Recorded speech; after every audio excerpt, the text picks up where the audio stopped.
Welcome back to another reading and correcting with me, Kinder, the Tiger Writes, and Ty, the Tiger Supervisor. These are where I read a chapter from one of my stories and correct it as I go.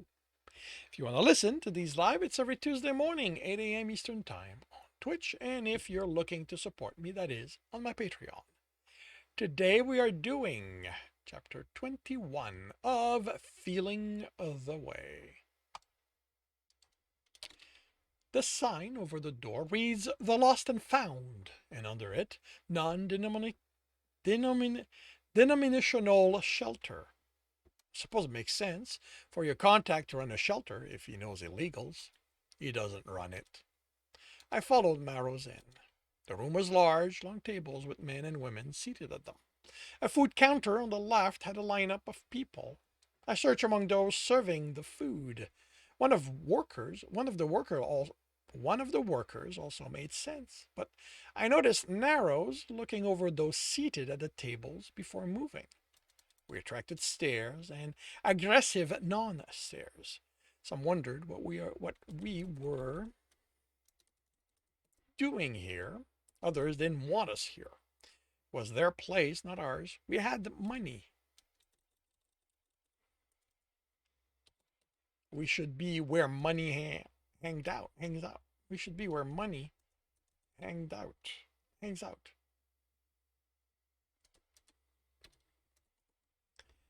Marrow's destination was a table with a few people, and as we got closer, they laughed. Until only a squirrel was eating what looked like meatloaf with roasted potatoes. Next to the tray was a stick the length of a hand with a variety of things stuck into it. Half a penny, the undercarriage of a car, a few nails, a stone. I froze. I'd heard about them, except... Don't worry, the squirrel said. It doesn't do anything. I haven't had any contacts with the children of Merlin, but I've heard stories. Considering it's basically their fault, the world knows magic exists, how could I not? Read about the diamond incident.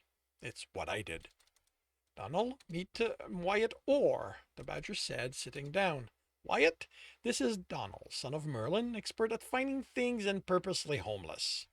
The squirrel rolled his eyes. You make it sound like it's a character flaw. You have magic, Donald. You can conjure yourself out of this. And go where? Not everyone's like you. I don't need to dress like that. Have a car. Shook his head. Anyway, these people need someone who relates to them if they're going to come ask for help. It isn't like your kind is going to listen to their problem. I would, I said, sitting. Donald snorted. Thought you were an Orr. I am. Then don't bother lying to me. I might be homeless, but I am plugged into the magical community. He tapped the phone in his breast pocket. From the little I saw of it, I could tell it was old and worn, like decades old. Then you need to update your information, Arrow said. Wyatt's the one who cares. The squirrel looked me over. I didn't think that was a thing. I shrugged. So, what do you want, Marrows? It's not me, it's him. But you're the one offering the favor. I don't do favors, I answered before I could stop myself. And Marrows didn't run this by me. By me first. You know what? Let's just about that. I thought you were the one who cares, Donald said, smirking. I would have told you what I need. You would have told me what you need from me in return. I wouldn't have made it sound like some big thing. Okay, are you sure he's an Orr? He's the defective model, Marrows replied and grinned at my growl. Okay, I see what you're doing, Tom. And not here. Stop winding him up, or at least wait until you're outside. The people here don't need that kind of show. Oh, it takes a lot longer than the rest of his family to wind up, Marrows said. I doubt I'll get him there until after we're done with all of this. Okay, but in spite of what you just said, you offered the favor, so you're the one on the hook for it. The badger nodded, and Donald turned to me. All right, what do you need my help with? I gave Marrows my last glare before focusing on the squirrel. 8 years ago, a serial killer came to Denver. The only name I've found for him is Stephen Mullen, but it's doubtful it's his real name. He's a jaguar. He's targeted boys between 6 and 10. I've had people looking into every law enforcement server for hints of him, but there's nothing there. Maybe he didn't do anything. With one full-time champion in the city and a second dropping by every so often, it takes a lot of balls to do anything here. How is Grant doing? Barrows asked. Donald shrugged. We have an agreement. He doesn't bother me when he's in town, and I don't go around telling everyone what he is. You know how he feels about his role. He hates it even more than Denton does. Grant and responsibility were never going to be easy cohabitants. Marrows rolled his eyes. He's going to realize he cared way before he got the job. He's like Breslow. If he hadn't, the Hurts wouldn't have survived Raphael. The quick exchange annoyed me because it pointed out I didn't know as much as I wanted to. The Grant they were speaking of had to be Merlin's champion, since, as far as anyone knew, there were only 2 champions still existing. Damien was one, but being the backstabber he took over his god's role, then vanished. It was the casual way they were talking about him, about the Breslow elder. Marrows sounded like he was on a first-name basis with both champions, which shouldn't surprise me. The badger had always been very casual with his show of respect, but Donald didn't look like someone an elder would interact with, let alone should interact with, and he was mentioning him by first name with the similar level of respect Marrows was using. Maybe we should stick with him, Donald said. You can drop by again when you two are done, and we can talk more. Marrows looked around. How about I pick you up and take me back to How about I pick you up and take you back to my place? There's a motel that charges by the hour 2 blocks from here, Tom. No need to drive to the other side of the city. I almost laughed at the horrified expression on the badger's face, and Donald looked at me. Like I said, maybe he just passed through without doing anything. That isn't the sense I got from the person who helped him in Amarillo. He made it sound like Wannabe was coming here with a purpose. Oh, please tell me someone else named him that. I pretty much made it up, I answered, unsure why he seemed agitated. Fuck. It's just a name, Marrows said, and the squirrel glared at him. You know names have powers, right? The badger rolled his eyes. In some faction, I said, before Marrows could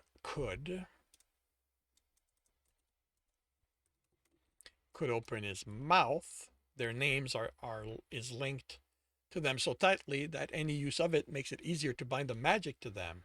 Not quite Magic 101, but relatively common knowledge. Donald looked at me in disbelief.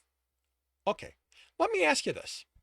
Is my cum any less useful to you because I don't follow your god? Is any guy in this room immune to your magic should you get your hand on their cum because they don't follow your god? No, of course not, I replied. Cum is part of your life force. It's a direct link to you. He nodded. Then why is it you think names only affect certain faction? Because if it worked for everyone, Marrows here would have tried something on me by now. Donald let out a breath. Okay, clearly we're not talking about the same thing. When I say name, I don't mean just Wyatt Orr. That's just your name. I'm talking about name. The entirety of who you are, the essence of you, if you will. That's real, no matter what faction you are. And yes, not everyone can make use of it, just like only your faction can use cum, but it's still real. But what does this have to do with this wannabe? Marrows asked, and Donald stared at him. Now what? The badger said in exasperation. Donald looked at me again. You don't hear it, do you? Hear what? The difference when he says it. I narrowed my eyes. It's his voice, not mine, if that's what you're referring to. The squirrel shook his head.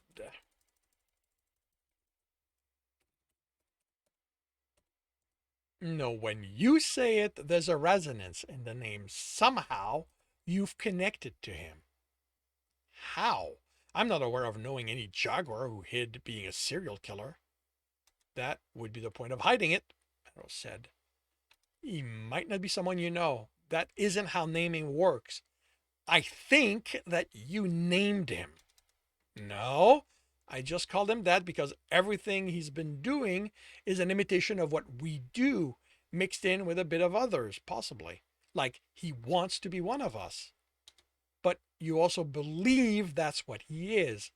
Maybe at first it was just words you put together, but you aren't calling him want to be. You're calling him wannabe. Somewhere along the way, your perception of who he is shifted. I think that you connected with him, or as close to it as can happen on with this level of diffuse magic. But names aren't one of my god's things. He's blood, calm, vitality. No one has dominions over names, Donald stated. How do you know? Penrose asked. Okay, I don't actually know that, but it feels right. I've seen names used across multiple factions. If one god had dominion, it would almost ensure only their followers could use them. Like us and come, the badger said. Okay, I said. Let's assume you're right. What does it mean? That I can't tell. I can hear the link, but I'm not even sure why I can. He glanced at the stick on the table, turned it until a name tag became visible, then shook his head. No, even if somehow we could make staves again, mine was about finding the lost, not anything to do with names. He became thoughtful. Maybe I'm somehow linked into this too. Does that mean your help comes without owing you a favor? Merrowes asked, hopefully. Dream on. I need it, so I'm taking it. But with all that, we haven't addressed what you need from me. We need you to talk with the illegals in the city, I said. They're the most likely group the Jaguar would have targeted. I need to know the boys who were taken and anything surrounding the kidnapping they remember. Donald nodded. You understand that's not going to be quick. Even if I...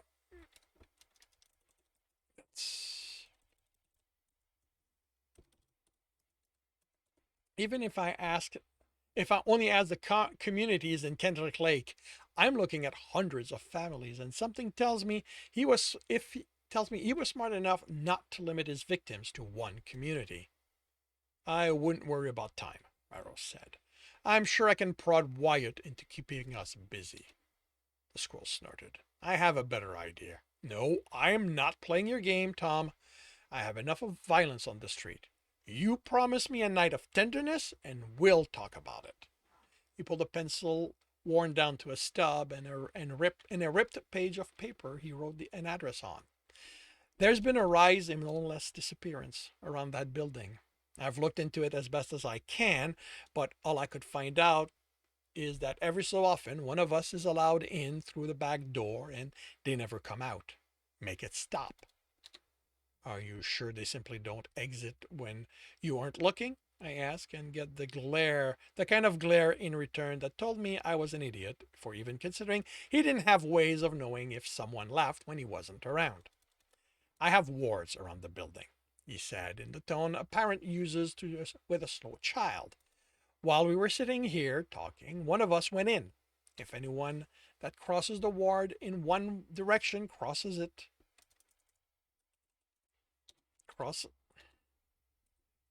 in the other, I'd know. It's never happened. He tapped the address. Make it stop. You understand that I'm limited in what I can do, Donald, Barrows said. Even if Denton hadn't put rules on me, I'm no longer the hired killer that I was. Donald smiled. Tom, if there's one person I trust to find ways to bend rules a god has imposed on him, it's you. And if you can't, you have him. I'm told the Orrs are masters at mayhem and destruction. Those are my brothers, I grumbled.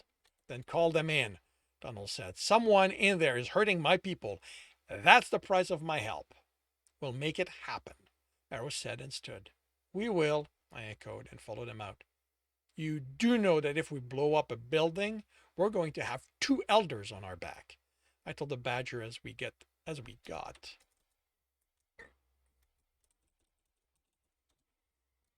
In his car. He was thoughtful as he started it. You know, he finally said, and my hackles stood right up. I haven't pissed off Cormoran to the point he'll fuck me in quite a while. This might just get it to happen. And that concludes chapter 21 of Feeling the Way.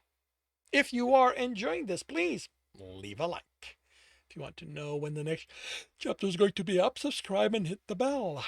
If you want to read the story, it is available on my Patreon. That is the only place where the story is, as there are no plan to publish this anywhere. If you want to listen to this live, it's every Tuesday morning, 8 a.m. Eastern Time on Twitch. The links are in the note, and with that, I shall wish you a good day.